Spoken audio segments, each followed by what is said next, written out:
നമസ്തേ. വിഴിഞ്ഞം പദ്ധതിയുടെ ക്രെഡിറ്റിനു വേണ്ടി അടിപിടിക്കുന്നവർ ഇതൊന്നറിഞ്ഞിരിക്കണം.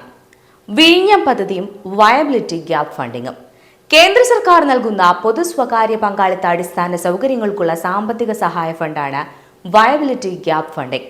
കേന്ദ്ര സർക്കാർ അതിനായി 7,923 കോടി രൂപ അംഗീകാരവും നൽകിയിട്ടുണ്ട്. അതിൽ 5,048 കോടി വിതരണം നൽകിയിട്ടുമുണ്ട്. കേരളത്തിൽ അദാനി വിഴിഞ്ഞം പോർട്ട് പ്രൈവറ്റ് ലിമിറ്റഡ് കമ്പനിയും ബാങ്ക് കൺസോർഷ്യവുമായാണ് ഈ പദ്ധതി നടപ്പാക്കുക. തുറമുഖത്തിന്റെ വികസനത്തിന് കേന്ദ്ര സർക്കാർ കേരളത്തിന് വായ്പയായി നൽകുന്ന 817 കോടി രൂപയാണ് ഇപ്പോൾ പോർട്ടിനു വേണ്ടി നൽകിയിട്ടുള്ളത്. 2028ഓടെ റോഡ് റെയിൽ കണക്ടിവിറ്റി പൂർത്തിയാക്കും. അദാനി വിഴിഞ്ഞം പോർട്ടിൽ നിന്ന് കേരളത്തിന് ലാഭവിഹിതം ലഭിക്കുമ്പോൾ VGFന്റെ 20% വെച്ച് പലിശ സഹിതം 5 തവണകളായി ഫണ്ട് തിരിച്ചടയ്ക്കാനാണ് വ്യവസ്ഥ. അത് കേരള സർക്കാർ അംഗീകരിച്ച് ഒപ്പിട്ടതുമാണ്.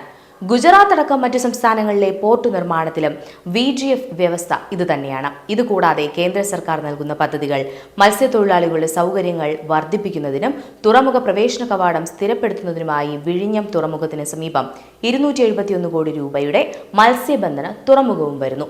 AVPPL നയിക്കുന്ന ഒന്നാം ഘട്ടത്തിൽ ബ്രേക്ക് വാട്ടറും ഫിഷറി ബെർത്തും ഉൾപ്പെടുന്നു. രണ്ടാം ഘട്ടത്തിൽ മറ്റൊരു ബ്രേക്ക് വാട്ടർ കൂടി കൂട്ടിച്ചേർക്കുന്ന പദ്ധതി. വിഴിഞ്ഞം ഫിഷിംഗ് ഹാർബറിൽ PMMSY പദ്ധതി പ്രകാരം കടലിൽ മത്സ്യം വളർത്തൽ പദ്ധതി. Thiruvananthapuram outer ring road 62.7 kilometre ദൂരം, ചെലവ് 5,000 കോടി. ഇത്രയും ചിലവിട്ട വിഴിഞ്ഞം അന്താരാഷ്ട്ര തുറമുഖത്തേക്കുള്ള പ്രധാന കോറിഡോറായിരിക്കും ഈ പാത. ഇന്ത്യയിൽ ലൈറ്റ് ഹൗസ് വിനോദസഞ്ചാരം പ്രോത്സാഹിപ്പിക്കാനുള്ള പദ്ധതികൾ പുരോഗമിക്കുന്നുമുണ്ട്. വിഴിഞ്ഞം ലൈറ്റ് ഹൗസിൽ ലേസർ ദൃശ്യ ശ്രവ്യ പ്രദർശനവും ആരംഭിക്കും.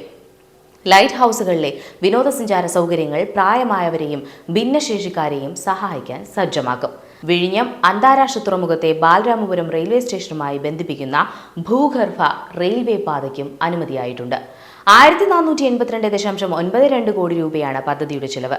2028 ഡിസംബറിന് മുമ്പായി പൂർത്തീകരിക്കാനാണ് ലക്ഷ്യം. ഇതുവരെ കപ്പൽ വന്നതൊക്കെ തുറമുഖത്ത് നടത്തേണ്ട ടെസ്റ്റുകളുടെ ഭാഗമായി നടന്ന പരിപാടികൾ. ഇതെല്ലാം പൂർത്തിയാക്കിയാണ് ഉദ്ഘാടനത്തിനായി പ്രധാനമന്ത്രി എത്തിയത്.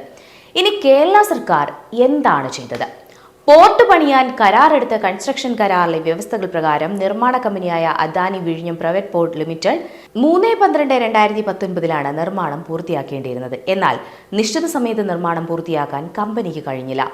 ഓഖി, പ്രളയം തുടങ്ങിയ 16 ഫോഴ്സ് മേജർ കാരണങ്ങൾ മൂലം വിഴിഞ്ഞം അദാനി ഗ്രൂപ്പിന് പദ്ധതി നിശ്ചിത സമയത്ത് പൂർത്തിയാക്കാൻ 3/12/2019 കഴിഞ്ഞിരുന്നില്ല. ആ കാരണത്താൽ കൺസ്ട്രക്ഷൻ വർക്ക് ചെയ്യാൻ പോർട്ട് പൂർത്തിയാക്കാൻ 5 വർഷം കൂടി സമയം കേരളം നീട്ടി നൽകുമ്പോൾ ഈ കാലയളവിൽ പ്രതിബദ്ധതാ ഫീസായി കേരള സർക്കാർ AVPPLന് നൽകേണ്ട 219 കോടി രൂപ ഇക്വിറ്റി സപ്പോർട്ടിൽ നിന്നും തടഞ്ഞുവെക്കാനും തീരുമാനമെടുത്തു. ഇങ്ങനെ മാറ്റിവെക്കുന്ന തുകയിൽ 4 വർഷത്തേക്കുള്ള തുകയായ 175.2 കോടി രൂപ പദ്ധതിയുടെ 2-3 ഘട്ടങ്ങൾ 2028 പൂർത്തിയാക്കുന്ന പക്ഷം AVPPLന് തിരികെ നൽകും. 1 വർഷത്തെ തുകയായ 43.8 കോടി രൂപ സംസ്ഥാന സർക്കാരിന് ലഭിക്കും. അതേസമയം കരാറിൽ വ്യവസ്ഥ ചെയ്തിട്ടുള്ള പ്രകാരം 2034 തന്നെ റവന്യൂ ഷെയറിംഗ് ആരംഭിക്കുകയും ചെയ്യും.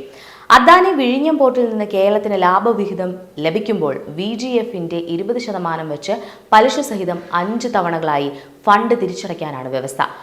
അത് കേരള സർക്കാർ അംഗീകരിച്ച് ഒപ്പിട്ടു. ഇനി നിങ്ങൾ പറയൂ, ആരാണ് ഈ പദ്ധതിക്ക് പൈസ നൽകുന്നത്? ഇപ്പോൾ മനസ്സിലായല്ലോ കേന്ദ്ര സർക്കാർ പൈസ തരുന്നതും ആരാണ് നോക്കുകൂലി എടുക്കുന്നത് എന്നും.